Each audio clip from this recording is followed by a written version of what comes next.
Welcome back to another TERA Plays TERA video. Alright, so in today's video we are going to go over TERA Console's pet system. And this video I'm basically going to explain how to get, the training books, how to get the pages, what to do with them, how to just level your pets, put them out on adventures, and just cover everything about TERA Console's pet system. So the first thing that we want to go over is, well, where do you get training books? Where do you get pages? Every dungeon you go and run, from the highest one all the way down to the lowest ones, are going to give you training book pages. Now, there are ways to collect training books in general. Again, I don't have the highest dungeon on Banffy, but even the top tier dungeons do give you training book pages. And of course, you can also get training books from accumulated events. You can get high training books as well as ultimate training books. And sometimes you can even get weaker training books, and we'll go over kind of what you want to do with them. What's just overall stuff to think about. But first, now that you know where the main source is, there's a few secondary sources of getting training books. You could come over to the premium store and of course spend a lot of gold. I do not recommend doing this. What I do recommend is if you are good on gold and you are good on cards, maybe you want to focus more on pets, you can actually get training books from turning in Annihilation Cores. Highest Cores does not have anything, but if you're running Heroic Oath, you can actually get a good amount of ultimate training books just for turning in your Oath Cores.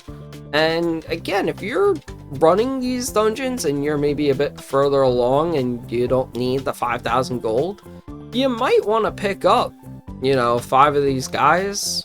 25, that's only 125 tokens, and you get these pretty quick. So the other two don't have them, they're not as useful.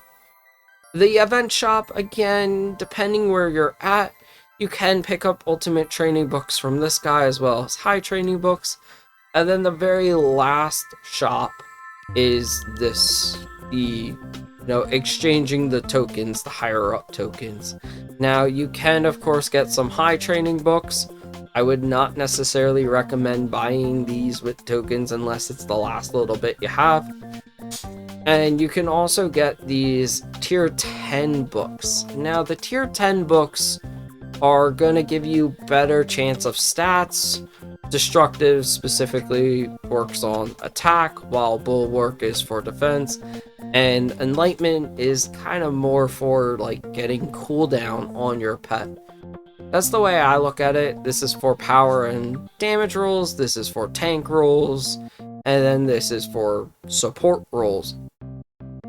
I wouldn't recommend buying these personally because I've had really bad luck with them. Again, if you got nothing else to buy from the shop and you're really 100% focused on nothing but pets, it could be worth it.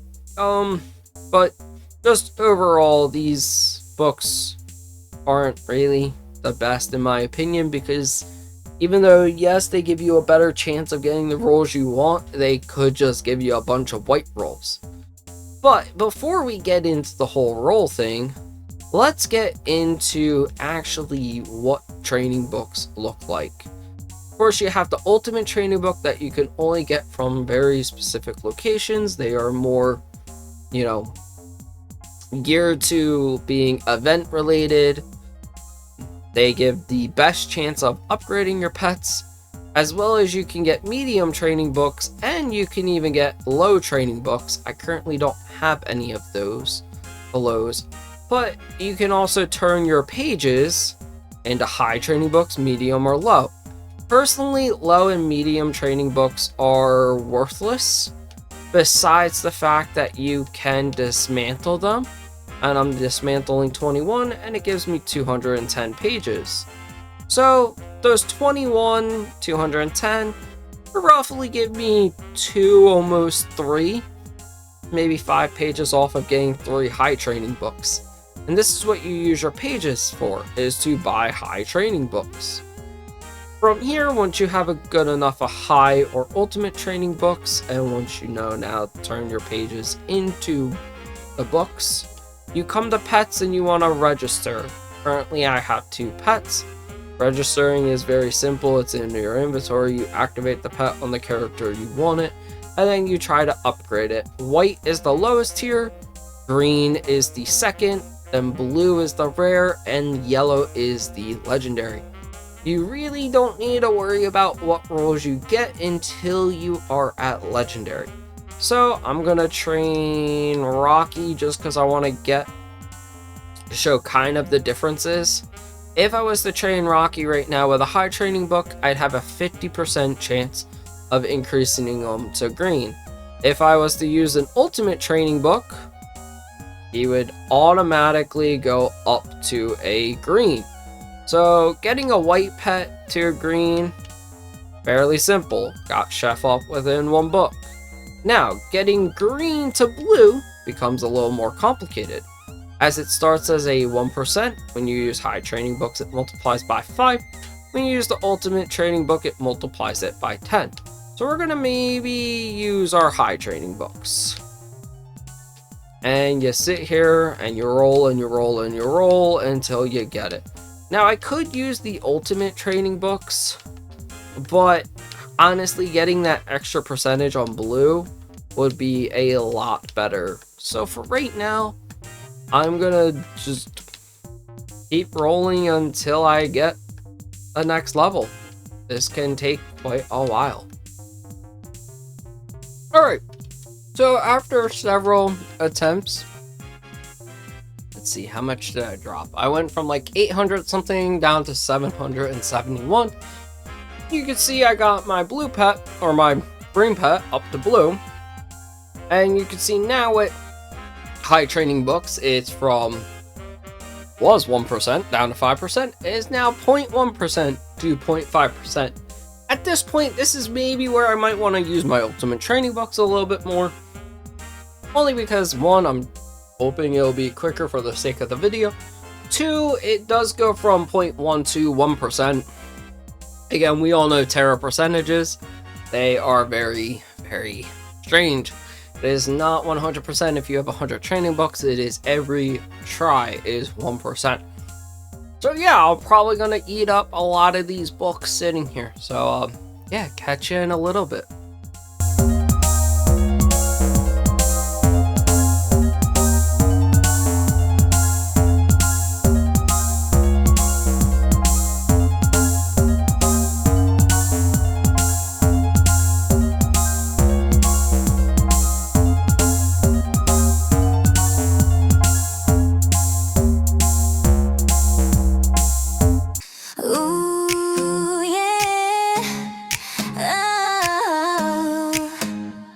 Game on, let's go. I'm in the arena, feel the hype tonight. Light up the screen, those patterns bright. Here comes the boss, and for buzz on the run. Glowing telegraphs, damage just begun. Spin to the left, jump to the right. Dodging everything, I hold on tight. HP is golden and I won't let go. Tell me the cues, I'm ready for the show. I see the fire, lasers in the dark. Timing's everything, dodging every spark. Heartbeat is racing, can't let them land. And for buzz, got a plan, controller in my hand. What is a mechanic? Whoa. Don't hurt me no more. What is a mechanic? Yeah. Dodging on the dance floor. What is a mechanic? Whoa. Please tell me the secret so I don't fall down. Alright, I do apologize. I was going very, very quick there. Now, we did end up finally, after going from about 48 yellow books and 700 down to 500, so within 300, we were able to get a superior pet. From here, training at this point, yes, you could still do. This is where those bulwarks and other, rolling comes importance, because when rolling pets now, you have basically 2 options to go over, and in a little bit I'll put up on screen what those options should be. Now I'll do it now. So on screen now, you'll see kind of what you want to go for if you are a tank or DPS. There's only really one top roll. You are going to want Iron Mace 3. As well as your damage rolls at the bottom, you want all 3 of those to be the highest damage rolls if you're a tank in DPS. Again, you can go with other rolls, it's not that you can't, but if you're looking for maximum amount of damage as a tank or DPS, you want to try and do your best to get Iron Mace 3, and if you're DPS, you know, increase enrage damage by 15-14%. I believe back damage goes up to 15-14%, and then just flat damage goes to 10%. Tanks, you have an extra roll. You can get the aggro damage roll, which also goes up to 15%. And basically what people are trying to go for is Iron Mace 3 with as close to 45% damage as you can get. Now, if you want cooldown is an option you can go for. It's really not the best because the highest cooldown roll is only 2.2%, and 15% damage is way more than 2% cooldown. Healers, you actually want to go with the roll that I currently have, which is Corrosion 3. Typically your healers, you want this as it, you know, gives the monster or the boss an endurance debuff, an extra one with all the other ones in the game, for an additional 8 seconds. So that's actually more of a healer roll for on the top. And then the bottom rolls of healers, you either want it to be power. Mostly you want to try to get triple power roll, that way you're giving more power to your DPS and tank through your buffs, either Shakan, Vengeance, you know, Edict, Jellybean, whatever. Or you can still go with cooldown as a healer, but ideally I believe power goes up to 40, and if you can get, you know, 240 power rolls, you can give your team like it's 80 extra power. Even if it's 2 power on Priest gives your team an extra 1 power, that's an extra 40 power you're giving your whole team. Like, that's a lot. And the fact that you can get triple 40, you know, 120 power is a ton. So healers, you typically want the Corrosion 3 along with 40 power. You could make up some attack speed if you're a healer. And again, when it comes to rolling pets, you want to just pick whichever one you feel is best. So like if we look at this, increased damage by 8% to target with the most aggro to you, that's 8% damage with Corrosion versus increased damage by 11 when attacking from behind. Well, that would just do nothing at all. So that is, you know, and you would just keep rolling. Domination's not too bad, but again, Iron Mace is a bit better. And you just keep technically rolling. Increased damage by 10% to the target with the most aggro towards you. Power 30, Domination 2, that's probably a better roll as a tank. And yeah, you just roll your pets until you get what you like. There might be a change in the future with pets if the devs do anything. Of course, I will update this guide as soon as I can, but for now, that's how rolling your pets work, and that's how leveling them works.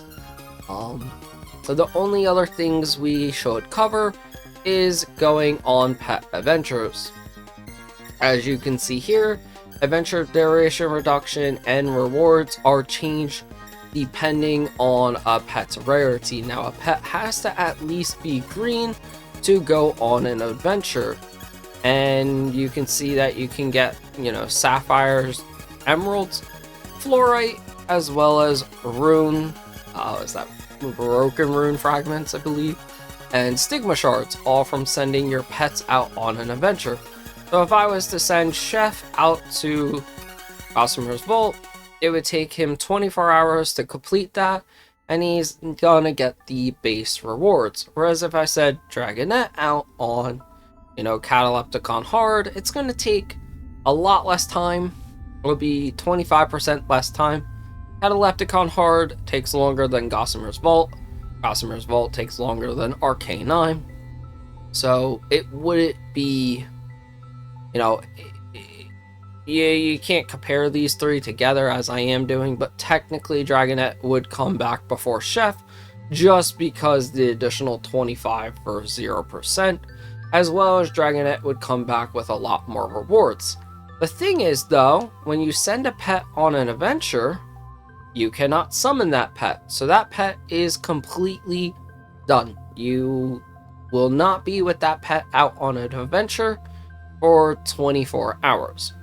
So what I do recommend is have a superior pet that you like to use with good rolls, and then if you have extra superior pets, send them on the adventures, or just get a bunch of blue pets, rare pets on the side, and use the rare pets for adventures, because the extra 10% is good, but the increased 20% is not that much difference. It's not crazy of a difference to be, it's really just not worth it in my opinion to spend that much gold to get an extra superior pet.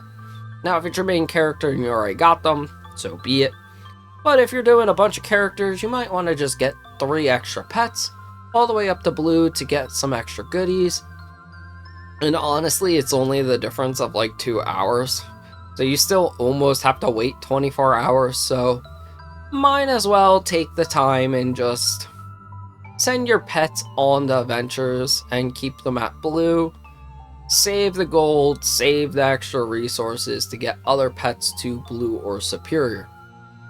With that, I believe I've covered just about everything I can for pets.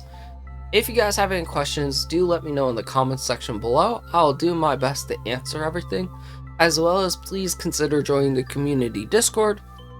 All of my guides are going to be posted in there with all the images. Again, those images will be in the link, and there will be, a link to download the image, or view and download the image, and then there will be a link to the document. Of course, you can use either one. If you want a fast track at it, well, join the Discord, because all of those images will be in their own guide section. And as always, if you're not subscribed to the channel, please consider doing so, as I'm going to bring out as much TERA Console content as I can. And I greatly appreciate any new, viewers subscribing. It helps the channel out. As well as don't forget to hit the notification so you're notified on all future videos. If you like this content, smash that like button. And as always, I hope you have a wonderful, fantastic day and or night. With that, I hope to see you in Aboria, gamers.